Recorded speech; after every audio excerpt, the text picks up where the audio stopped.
நேற்று சனிக்கிழமை ஈரானின் உள்ளூர் நேரப்படி 9:30 மணி அளவில் இருந்து இஸ்ரேல் அமெரிக்க கூட்டுப்படை ஈரான் மேல தொடர்ச்சியான தாக்குதல்களை நடத்தி வராங்க. இந்த தாக்குதல்களுக்கு பதிலடி தரும் வகையில ஈரானுடைய IRGC இஸ்ரேல் மீது மத்திய கிழக்குல உள்ள அமெரிக்க கூட்டுப்படை மீது தொடர்ச்சியான பலகட்ட தாக்குதல்களை நடத்தி வராங்க. இந்த தாக்குதல்கள் மிகப்பெரிய அளவுல மத்திய கிழக்குல பெரிய பதற்றத்தை ஏற்படுத்தி இருக்கு. குறிப்பா கத்தார், பஹ்ரைன், ஐக்கிய அரபு அமீரகம், சவுதி அரேபியாவுடைய ரியாத் பகுதிகளில் குவைத்துல இந்த தாக்குதல்கள் பதிவாகியிருக்கிற செய்தி தொடர்ச்சியா வந்த வண்ணம் இருக்கு. துபாய் இதுல மிகப்பெரிய அளவுல பாதிக்கப்பட்டிருக்கு. பஹ்ரைனும் இதுல மிகப்பெரிய அளவுல பாதிக்கப்பட்டிருக்கு. குவைத்துடைய விமான நிலையமும் துபாயுடைய விமான நிலையமும் இந்த தாக்குதல்ல பாதிக்கப்பட்டிருக்கு. அதே போல துபாயுடைய ஜபல் அலி துறைமுகமும் இந்த தாக்குதல்ல மிகப்பெரிய அளவுல பாதிப்பை சந்திச்சிருக்கு. இதுல 2 வகையான கூற்றுகள் கூறப்படுது. அது என்னன்னா, துபாய், அபுதாபி, கத்தார், பஹ்ரைன் போன்ற நாடுகளில் நடத்தப்பட்ட தாக்குதல்கள் அங்க உள்ள அமெரிக்க ராணுவ தளவாடங்கள்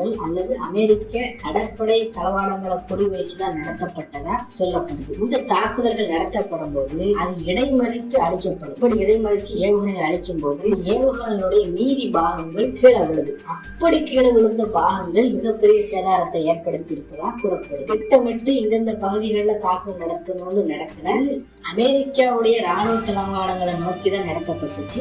ஆனால் அதை இடைவெளிக்கும் போது கீழே விழுந்த சம்பவங்கள் தான் இதையெல்லாம் அப்படிங்கிற ஒரு கூற்று கூறப்படுது. மற்றொரு கூற்று என்ன கூறப்படுதுன்னா, இது அமெரிக்க ராணுவ தளவாடங்கள் மீதும் தாக்குதல் நடத்தியிருக்கு. அதே நேரத்துல சில தாக்குதல்கள் அமெரிக்கா மற்றும் இஸ்ரேல் சொத்துக்களை நோக்கியும் தாக்குதல் நடத்தப்பட்டிருப்பதாகவும் கூறப்படுது. அதாவது துபாய், பஹ்ரைன் இந்த மாதிரியான நாடுகள் இருக்கக்கூடிய அமெரிக்க மற்றும் இஸ்ரேல் நிறுவனங்களுடைய சொத்துக்களை குறி வச்சு தாக்குதல் நடத்தப்பட்டிருப்பதாகவும் கூறப்படுது. இன்னொரு முக்கியமான விஷயம் என்னன்னா, இந்த மத்திய கிழக்கு நாடுகள் உலகத்தில் மிக மிக முக்கியமான பகுதி. ஏன்னா மேற்குல இருந்து கிழக்குக்கும் கிழக்குல இருந்து மேற்குக்கும் செல்லக்கூடிய கப்பல்கள், விமானங்கள் அனைத்தும் இந்த பகுதி வழியாகத்தான் அதிக அளவுல அப்படிங்கிற நேரத்துல இப்படிப்பட்ட ஒரு தாக்குதல் உலக பொருளாதாரத்தையே முடக்கக்கூடிய ஒரு செய்தியா இருக்குது. குறிப்பா ஈரானுடைய இந்த தாக்குதல் விமானங்களை முற்றிலுமா நிப்பாட்டிடுச்சு. இரண்டாவது, ஈரான் அருகே உள்ள இந்த ஸ்ட்ரெய்ட் ஆஃப் ஹார்மோஸ் ஜலசந்தியை முடக்கினது மூலமாகவும் கப்பல் போக்குவரத்து முழுமையா துண்டிக்கப்பட்டிருக்கு.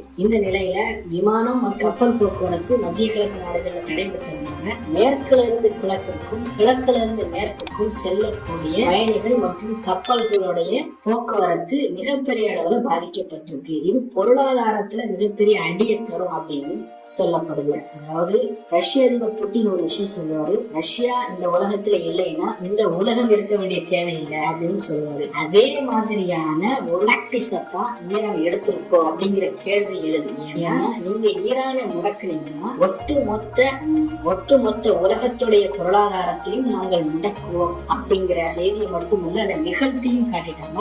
இன்னைக்கு ஸ்ட்ரெய்ட் ஆஃப் ஹார்மோஸ் மூடுறது மூலமா உலகத்துடைய கப்பல் போக்குவரத்து மிகப்பெரிய அளவில் பாதிக்கப்பட்டிருக்கு. அதே மாதிரி Dubai, Abu Dhabi, Qatar, Kuwait, Bahrain போன்ற நாடுகளுடைய விமான நிலையங்கள் மூடுவது மூலமாகவும் மிகப்பெரிய போக்குவரத்து நெருக்கடி ஏற்பட்டது. இதையெல்லாம் அமெரிக்காவும் இஸ்ரேலும் முன்பே கணிச்சிருப்பாங்கன்னு ஒரு கூற்று சொல்லப்படுது. ஈரான் நிச்சயமாக உலக பொருளாதாரத்தை அதுக்கு நாம் தயாராக இருக்க வேண்டும் அப்படிங்கிற அடிப்படையில் இந்த தாக்குதல 6 நாட்கள்ல தொடங்காம சனிக்கிழமை தொடங்கி இருக்கலாம். சனிக்கிழமை தொடங்கின உலக பொருளாதாரத்துல மிகப்பெரிய அடி தவிர்க்கப்பட்டிருப்பதா சொல்லப்படுது. துபாய் மேல ஏவுகணைகள் விழுந்தது, ட்ரோன்கள் விழுந்தது, பஹ்ரைன் மேல தாக்குதல் நடத்தப்பட்டது, அப்புறம் குவைத் மேல தாக்குதல் நடத்தப்பட்டது, குவைத் ஏர்போர்ட் மேல தாக்குதல் நடத்தப்பட்டது, கத்தார் மேல தாக்குதல் நடத்தப்பட்டது, துபாய் ஏர்போர்ட் மேல தாக்குதல் நடத்தப்பட்டது, புர்ஜ் கலிஃபாவுக்கு பக்கத்துல சில தாக்குதல் நடத்தப்பட்டதா சொல்லப்படுது. புர்ஜ் அராபு பக்கத்துல தாக்குதல் நடத்தப்பட்டிருக்கு. அதை துபாயும் உறுதிப்படுத்துது. இந்த மாதிரியான பல்வேறு தாக்குதல்களை நம்ம தொடர்ச்சியா பார்க்கிறோம். ஆனா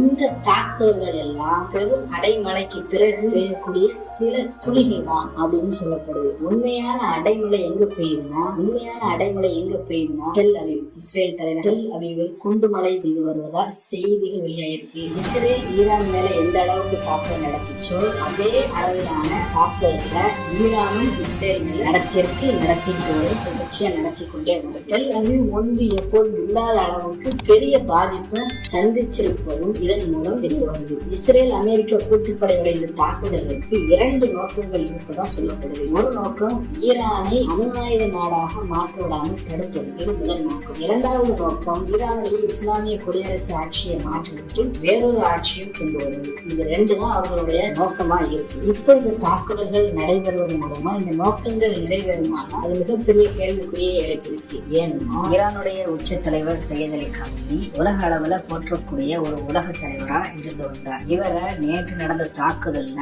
கொல்லப்பட்டதாக முதல்ல அமெரிக்காவும் இஸ்ரேலும் அறிவிச்சிருந்த நிலையில இப்போ ஈரான் ஊடகங்களும் அவர் கொல்லப்பட்டிருப்பதை உறுதி செஞ்சிருக்கு. சையத் அலி காமினி தன்னுடைய குடும்பத்தோட இருந்த நிலையில அவர் கொல்லப்பட்டிருப்பதா கூறப்படுது. சரி, இப்போ இஸ்ரேல் அமெரிக்கா எந்த நோக்கத்துக்காக ஈரான் மீது தாக்குதல் நடத்துச்சோ அந்த நோக்கம் நிறைவேறியது தானே அப்படின்னா அது நிச்சயமா இல்லை. ஈரானுடைய உச்ச தலைவர் சையத் அலி காமினி ஏற்கனவே இது போல சம்பவங்கள் எல்லாம் நடக்கும் தெரிஞ்சு இதுக்கு அடுத்த கட்ட தலைவர்களை உருவாக்கியிருக்காரு. அதே போல அரசு எழுதப்பட்டாலும் அடுத்து இந்த நாடு எப்படி இயங்கணும் அப்படிங்கிற செட்டப்போட அந்த ஃபார்முலாவோட ஈரான் இயங்குவதா சொல்லப்படுது. இதன் மூலம் இஸ்ரேல் ஈரான் இந்த தாக்குதல் எதற்காக தொடங்கினாங்களோ அதனுடைய நோக்கங்கள் முழுமையா நிறைவேறதுக்கு வாய்ப்பு மிக மிக குறைவாக இருப்பதா கூறப்படுது.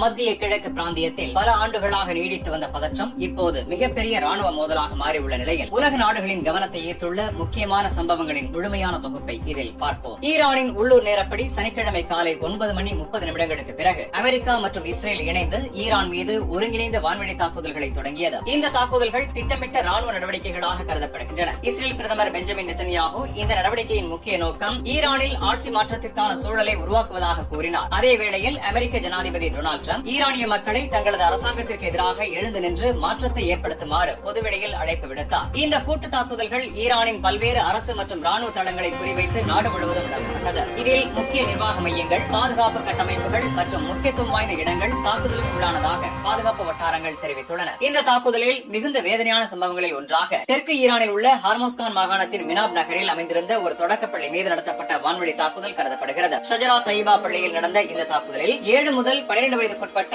குறைந்தது 40க்கும் மேற்பட்ட மாணவிகள் உயிரிழந்ததாக உள்ளூர் அதிகாரிகள் தெரிவித்துள்ளனர். தாக்குதல் நேரத்தில் பள்ளியில் சுமார் 170 மாணவிகள் இருந்ததாகவும் பலர் இடிபாடுகளுக்குள் சிக்கியதாகவும் தகவல்கள் தெரிவிக்கின்றன. மீட்பு பணிகள் தொடர்ந்து நடைபெற்று வருகின்றன. மேலும் பலர் காயமடைந்துள்ளதாக கூறப்படுகிறது. இந்த சம்பவம் சர்வதேச மனிதாபிமான அமைப்புகளின் கடும் கண்டனத்தை ஏற்படுத்தியுள்ளது. இதே நேரத்தில் தலைநகர் தெஹ்ரான் உள்ளிட்ட பல நகரங்களிலும் தாக்குதல்கள் தொடர்ந்ததாக தகவல்கள் வெளியாகின. இஸ்பஹான், ஹோம், ஹரத் மற்றும் கெர்மான்ஷா உள்ளிட்ட இடங்களிலும் வெடிப்புகள் பதிவாகியுள்ளன. இந்த சூழ்நிலையில் ஈரான் அரசு மத்திய கிழக்கு பிராந்தியத்தில் உள்ள அனைத்து அமெரிக்க மற்றும் இஸ்ரேலிய சொத்துக்களும் மற்றும் நலன்களும் இனிமேல் சட்டப்பூர்வமான இலக்குகளாக கருதப்படும் என்று அறிவித்துள்ளது. இதனால் பிராந்தியத்தில் உள்ள பல நாடுகள் பாதுகாப்பு எச்சரிக்கை நிலைக்கு மாற்றப்பட்டுள்ளன. குறிப்பாக பஹ்ரைனில் உள்ள அமெரிக்க 5வது கடற்படை தளம் ஏவுகணை தாக்குதலுக்கு உள்ளானதாக அந்நாட்டு அரசு ஊடகங்கள் தெரிவித்துள்ளன. மொத்தத்தில் பார்க்கும்போது இந்த மோதல் தற்போது 3 நாடுகளுக்கிடையேயான நேரடி ராணுவ மோதலை தாண்டி முழு மத்திய கிழக்கு பிராந்தியத்தையும் பாதிக்கும் அளவுக்கு விரிவடைந்துள்ளது. உலக பொருளாதாரம், எண்ணெய் விலை, சர்வதேச வர்த்தகம் மற்றும் உலக அரசியல் சமநிலைகளில் இதன் தாக்கம் பெரிதாக இருக்கும் என நிபுணர்கள் எச்சரிக்கின்றனர். ஐக்கிய நாடுகள் உள்ளிட்ட சர்வதேச அமைப்புகள் உடனடி போர் நிறுத்தத்திற்காக அழைப்பு விடுத்துள்ளன. ஆனால் நிலைமை இன்னும் பதற்றமாகவே உள்ளது. அடுத்த சில நாட்கள் இந்த மோதல் மேலும் தீவிரமாவதா அல்லது தூதரக பேச்சுவார்த்தைகளின் மூலம் தனிவுறுமா என்பதை தீர்மானிக்கும் முக்கியமான காலமாக கருதப்படுகிறது. உலக நாடுகள் அனைத்தும் இந்த நிலைமையை நெருக்கமாக கண்காணித்து வருகின்றன. இதற்கிடையில் முன்னாள் இஸ்ரேலிய தூதர் மற்றும் வெளிநாட்டு கொள்கை ஆய்வாளர் அலோன் பிக்காஸ் இந்த மோதலில் அமெரிக்காவை விட